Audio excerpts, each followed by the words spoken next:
Hi guys, welcome to the Liberty Bunker. Show me your papers. Your papers, please.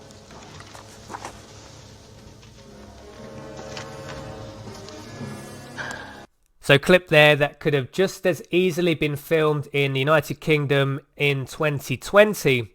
So story here from the Independent. Coronavirus. Woman fined £660 for failing to give name or reasons for travel to police.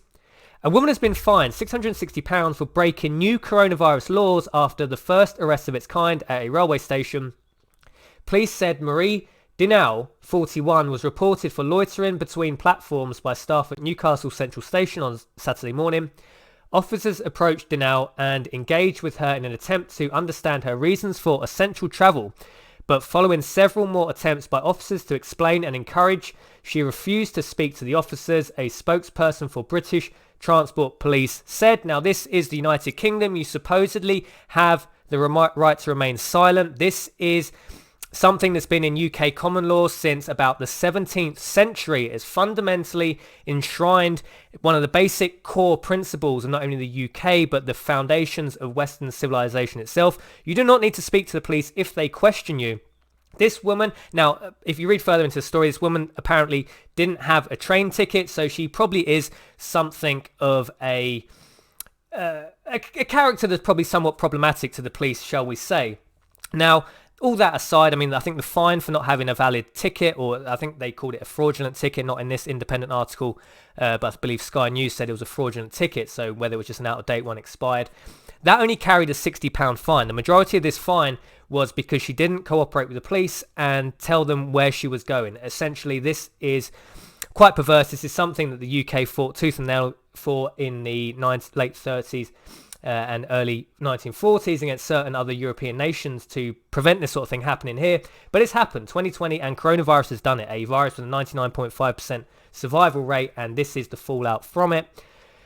The court imposed a £660 fine for failing to provide her identity or reasons for travel to police and failing to comply with a requirement under the Coronavirus Act. So, I mean, this is it. I mean, I'm all for the government recommending to people what they shouldn't do. Now, the government have made big failings. If you look at South Korea are asking bars and restaurants to not open voluntarily, but they're not imposing a lockdown, because the difference between South Korea and the United Kingdom and most other Western countries, South Korea got a grip of the situation very early on. There's no reason why the United Kingdom shouldn't have done that. So we've missed the opportunity to keep a free and open society. If we'd just done the same things that South Korea did, and they didn't do anything particularly special. They just took the guidelines and the measures that the World Health Organization recommended, and looking at the situation in China.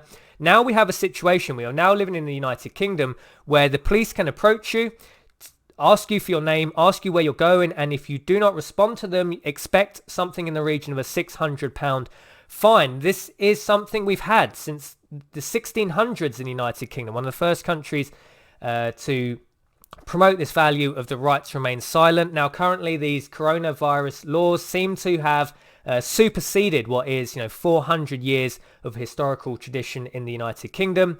Now, it's not to say that most people in the world are good, right? Most people in the world are good. You can see the basic values of how Western countries run very free and open societies. That only works because the average person is good. If you told the average person to, look, this is a situation, we've got a novel virus spreading through the country, the community. If you please stay at home, observe these recommended guidelines, most people would follow it. About 90%, 95% of people would follow it. You do not need these draconian laws that strip away 400 years of rights. And who knows if these rights will ever come back. Every time, the income tax came into effect after the Napoleonic Wars. That never went away. The income tax just got higher and higher, and now more people are trapped into paying income tax. Initially, when in the Napoleonic War, the income tax only affected a few percent of people. Now, pretty much everybody that works now pays the income tax.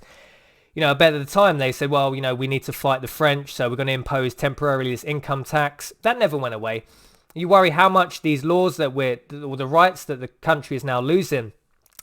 And it doesn't even really make a difference because the average person in this country is good. The 95% of people are good. You can see this because the fact that free and open societies work. The only reason we can have shops is because, 1995, well, probably as high as 98, 99% of people that go into shops aren't shoplifters.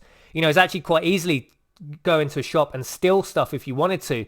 But the only way shops can function is because the vast majority of people in society are good.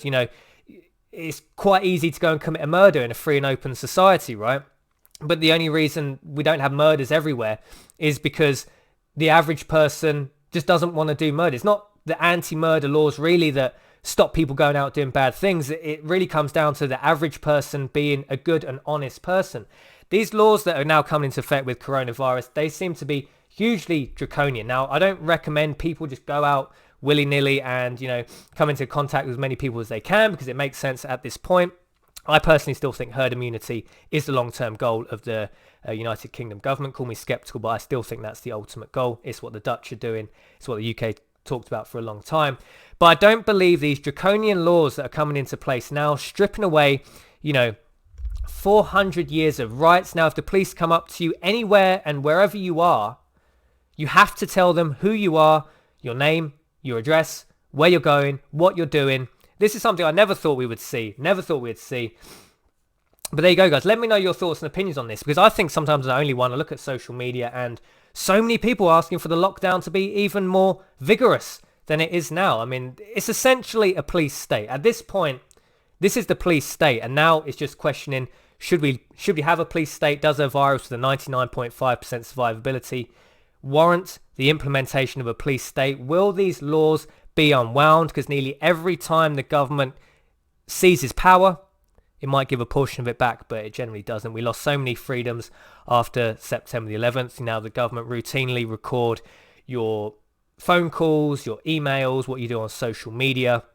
It's pretty much nigh on the... I could tell a joke now on YouTube and potentially be arrested. That's how overreaching the police state was even prior to coronavirus. I don't know, sometimes I just think I'm the only one out there, but I know there's more of you out there that can read between the lines and see what is happening here. We don't need these draconian laws because I personally think the average person in the UK is still good, and 98% of people, if you explain to them you shouldn't go out for these reasons X, Y, and Z, they would probably listen. I don't necessarily think we need these huge draconian laws. Let me know your thoughts and opinions on this one. Has the police state gone too far, or do you think this is only the beginning? Do you think the laws should be even tougher?